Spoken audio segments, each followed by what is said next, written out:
اعوذ باللہ من الشیطان الرجیم بسم اللہ الرحمن الرحیم واستعینوا بالصبر والصلاۃ ان اللہ مع الصابرین یا رب صلی وسلم دائما ابدا علی حبیبک خیر خلق کلہم هو الحبیب الذی ترجى الشفاعۃ لکل حول من الاحوال مقتحم۔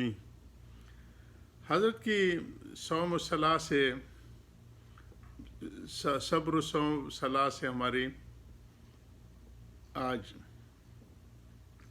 33ویں نشست ہے۔ حضرت نماز چونکہ یہ بہت اس کا مقام ایسے ہے دین میں جیسے کہ بدن میں سر کا ہوتا ہے، سب سے اہم ہے۔ سر کے بغیر پھر انسان مردہ ہی ہوتا ہے۔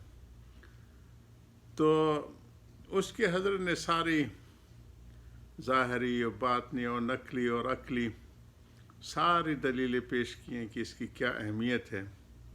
سارے دین کے جو احکام ہیں اس کی کچھ نہ کچھ شکل اس نماز کے اندر موجود ہے، اور اس کے اہتمام بھی اور احکام بھی بزرگوں نے جمع فرمائے ہوئے ہیں، اور ساتھ پھر صبر ہے۔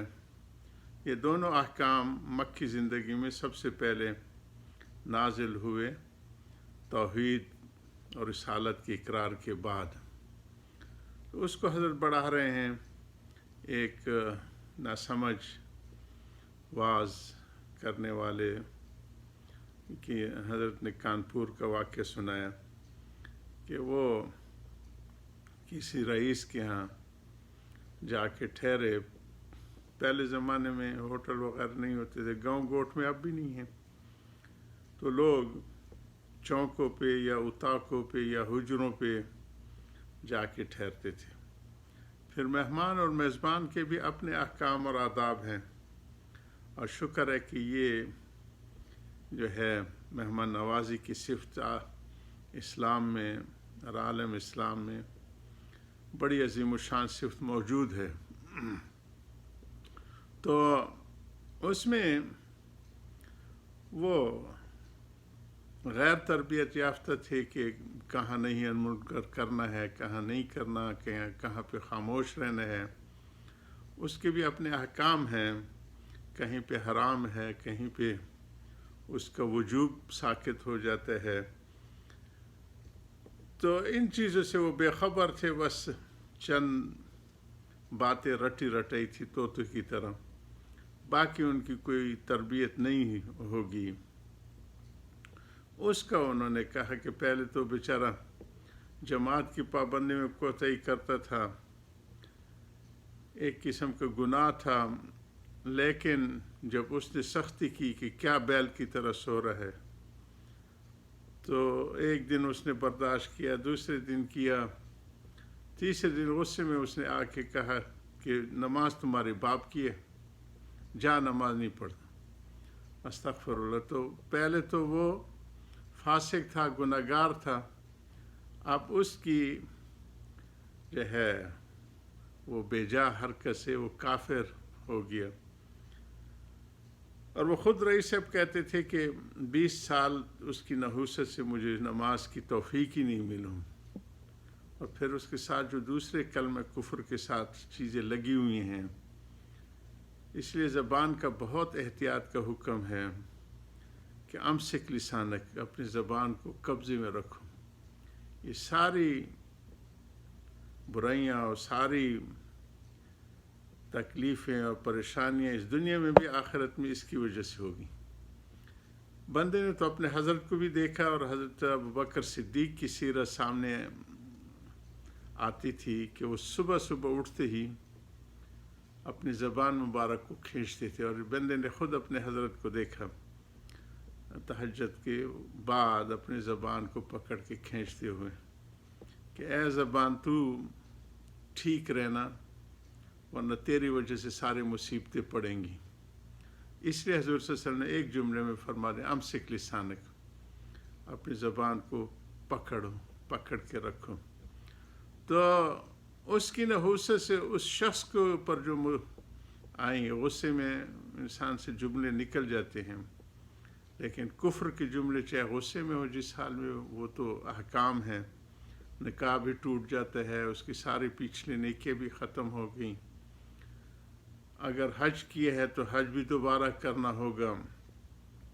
تو اس لیے تولو اور بورو کی ہم دوستوں کو ہمیشہ اس کی ترغیب دیتے رہتے ہیں کہ پہلے جو دل و دماغ میں خیال آ رہا ہے اس کو تولو کہ اس سے میرے دین کا کیا فائدہ ہے. سمجھنا ہے تو رک جاؤ، پھر دنیا کے پلڑے میں ڈالو کہ اس سے میرے دنیا کا کیا فائدہ ہے. اس میں بھی سمجھنا ہے تو بس روک دو، بات ہی نہ کرو. اب تو ہمارے زبان کی ہمارے پرانے علاقوں میں کہ زبان کی بواسیر ہے جی کہ ہر وقت اس سے خون آلودہ جملے نکلتے رہتے ہیں. تو ضم اللسان تو بہت تکلیف دہ چیز ہے. اسی کو حضرت بڑھا رہے 158 نمبر صفحہ پی ڈی ایف فائل کا. بہرحال جماعت کا رسول اللہ صلی اللہ علیہ وسلم نے بہت اہتمام فرمایا اور اس کے ترک پر سخت وعید وارد ہوئی. پیچھے ہم اس کو ذکر کر کے آئے ہیں کہ فرمایا کہ چند نوجوانوں کو ساتھ لے کے ان کے گھروں کو جلا دو اگر ان کے بچوں اور ان کے خواتین کا خیال نہ ہو. تو اس قسم کے سخت تو اس کی شان تو یہی ہے کہ پہلی صف میں تکبیر اولی کے ساتھ ادا کی جائے، اور اس کے کچھ آگے احکام بھی حضرت فرما رہے ہیں. مسلمانوں کو اس کا خاص اہتمام کرنا چاہیے. افسوس یہ ہے کہ بعض لوگوں کے گھر سے ملی ہوئی مسجد ہے پھر بھی ان کو جماعت کی توفیق نہیں ہوتی. حضرت ہمارے فرماتے تھے کہ حی علی الصلاۃ بھی وہ سنتا ہے، حی علی الفلاح بھی سنتا ہے، نماز کے فرض ہونے کا بھی علم ہے، تو پھر کیوں نہیں پہنچتا. حضرت یہ سوال کرتے تھے ہماری تربیت کے لیے. جواب بھی خود مرحمت فرمائے، بیٹے فالج زدہ آدمی چارپائی سے اتر کر کے اس کو یہ پتہ ہوتا ہے کہ سامنے انگور پڑے ہوئے ہیں، سامنے آم ہے، سامنے طرح طرح کے میوے ہیں اور جوس ہیں، لیکن منہ میں ایک دانہ ڈالتے تو الٹی آ جاتی ہے اس فالج اور امراض کی وجہ سے. یہی حال اس دینی فالج کا ہے. نالج تو ہے لیکن فالج زدہ ہے کہ نماز فرض ہے، اور وہ حی علی الصلاۃ بھی جانتا ہے کہ نماز کے لیے آؤ، حی علی الفلاح بھی جانتا ہے کہ اسی میں کامیابی ہے، لیکن قدم نہیں اٹھ سکتے کیونکہ فالج زدہ ہے. تو اس کو فرماتے تھے حضرت کہ فالج زدہ کے لیے پھر فزیوتھراپی کرانی پڑتی ہے کہ وہ ماہر ڈاکٹر جو ہے ان کے عضلات کو، ان کے پٹھوں کو حرکت دیتے ہیں، اور آج کل مشینیں آ گئی ہیں.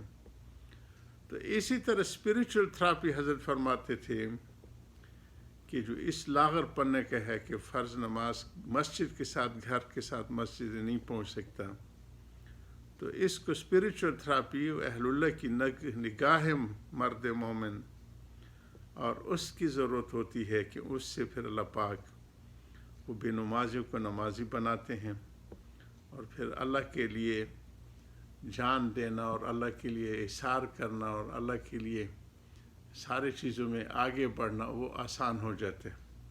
تو وہ اہل اللہ کی صحبت ہے اور ان کی نگاہیں ہوتی جس کو اسپریچول تھراپی حضرت کہتے تھے.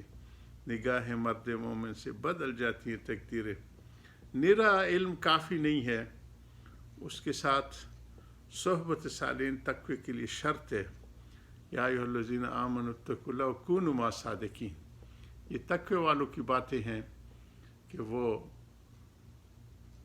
جو ہے تکبیر اولی میں پہلی صف میں اور اہتمام کے ساتھ نماز پڑھنے والے، وہ لوگ جو بالکل بے خبر اور انجان، اور اللہ پاک ان کو توفیق عطا فرما دیتے. پھر مکہ معظمہ میں سوق حراج تھا. حراج یہ منڈیوں کو کہتے ہیں جو آج کل منڈی ہوتی ہے، چیزیں بیچتے ہیں. ایک بڈھا بدوی گاؤں کا چیزیں لا کر بیچتا تھا. ساری عمر اس بازار میں آتے جاتے گزر گئی تھی مگر حج کی توفیق نہ ہوئی تھی. اور یہی حال یہی ہوتا ہے اللہ ہماری حفاظت فرمائے. بواب بہت سو کو دیکھے 40 سال کی عمر میں دروازے پہ بیٹھے ہوئے اپنی ڈیوٹی پہ آئے اور ڈیوٹی کر کے چلے گئے, نماز کی توفیق نہیں ہوتی تھی. اللہ ہمیں اس قسم کی محرومیت سے بچائے. وآخر دعوان الحمدللہ رب العالمین. یا رب العالمین.